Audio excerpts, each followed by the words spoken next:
Hello again, and welcome to lesson 3 of our 4-part unit, which is on SAT preparation. Today we're going to begin the class by reviewing what we went over. Let me start off. Today we're going to be studying Let's Meet the Writers for this assignment, or this lesson. As we briefly touched on yesterday, the students read a review, or they watched a YouTube video.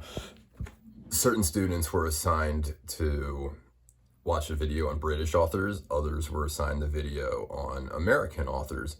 So today we're going to discuss both, discuss some distinctions of them, and then the students will get to do a fun little summative assessment to demonstrate their knowledge of these authors, as well as getting to be creative. So we're going to begin this by doing a little Socratic seminar. So as I said, the students were, that's a pretty cool little logo there of an American flag with a Union Jack intersposed.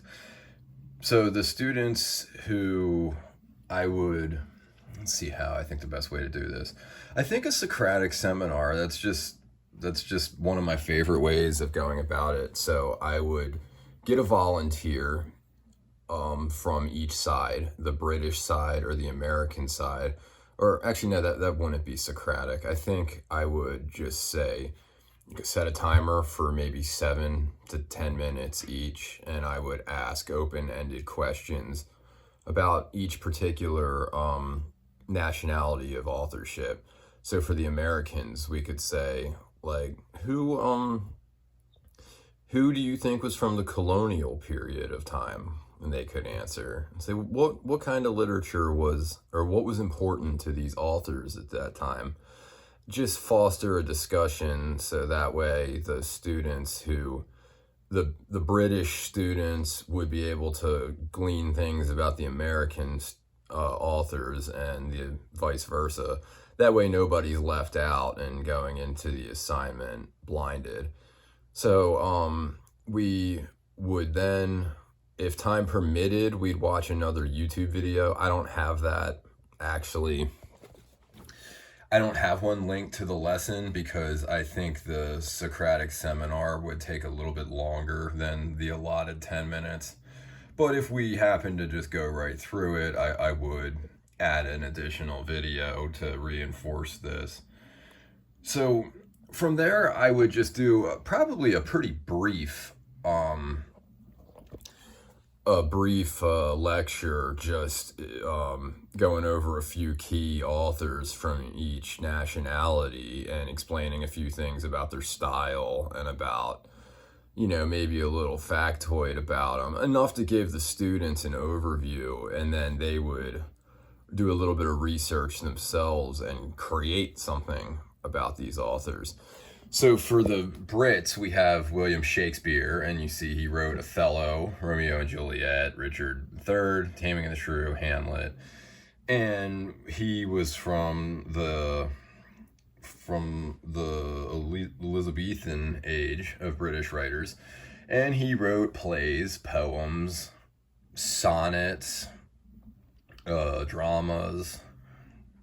Charles Dickens, he was a novelist who wrote A Christmas Carol, Great Expectations, A Tale of Two Cities, and he was from a later period of time, the Victorian period. And many people know him for, as it says, The Christmas Carol, his famous depictions of Scrooge and Tiny Tim. It's something that a lot of people read or watch during the Christmas season. I put Edmund Spenser in there. He is a Middle English author who worked during the Renaissance period, and he was a large influencer of Shakespeare. He wrote in similar sonnet styles and had similar subject matter dealing with kings and royalty, and he was influenced heavily by the History of the Kings of Britain by Geoffrey of Monmouth, who was a very influential author of William Shakespeare. And then we have the famous Geoffrey Chaucer. He was a medieval period writer from around 1100 who wrote the Canterbury Tales. And an important thing to remember about him is, unless you are highly trained in English, and I'm talking like doctoral level, you're not going to understand a word of Canterbury Tales. The style is very ancient and it doesn't even resemble the English we're reading now, but still it was very influential on authors who we do understand. So, and there are modern interpretations of Canterbury Tales for you to read. You could find them at your library or in a school media center. And lastly, I have George Orwell, the novelist, a modern novelist who wrote books, short stories such as Animal Farm in 1984. A lot of those are very popular dystopian type of novels. Something that I think students would really enjoy. Everybody likes a good dystopian thriller, and George Orwell certainly gave you those. They're cited regularly, even in 2022. So from there, we would shift to And the Americans, and I have four American authors here. I have Walt Whitman, who is a famous poet who wrote "O Captain, My Captain" about Abraham Lincoln's death, and "Leaves of Grass." And we would classify Walt Whitman as a transcendentalist. Transcendental poets were from New England after the time of the Revolutionary War, and they often wrote about things like the unity of creation and nature, and Walt Whitman certainly did that. Then we have Ezra Pound, who is another poet. I mostly included poets on here, which,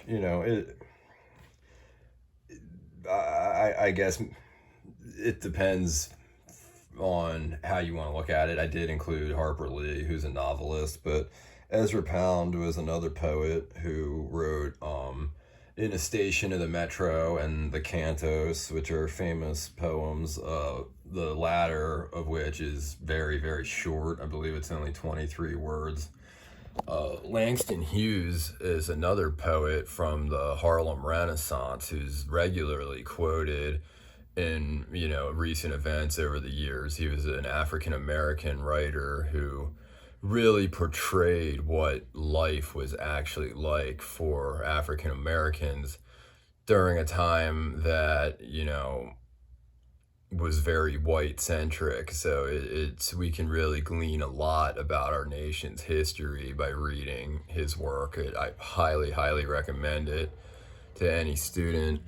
And then last, also, I put in a similar topic line as Harper Lee, the author of To Kill a Mockingbird, who a book about an African American who's falsely accused of a crime in Alabama, and a white lawyer who defends him, things that, believe it or not, were unprecedented in 1930s America.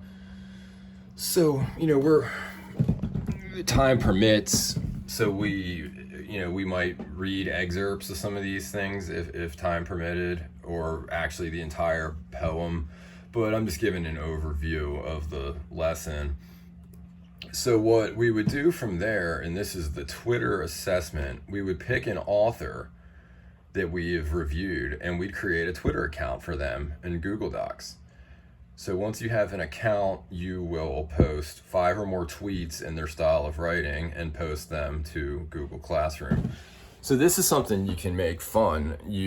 Twitter, we all know, usernames are at something, and you can make up a funny name. And I thought you could do like, William Shakespeare, the at 1605 the Bard, or something nerdy like that.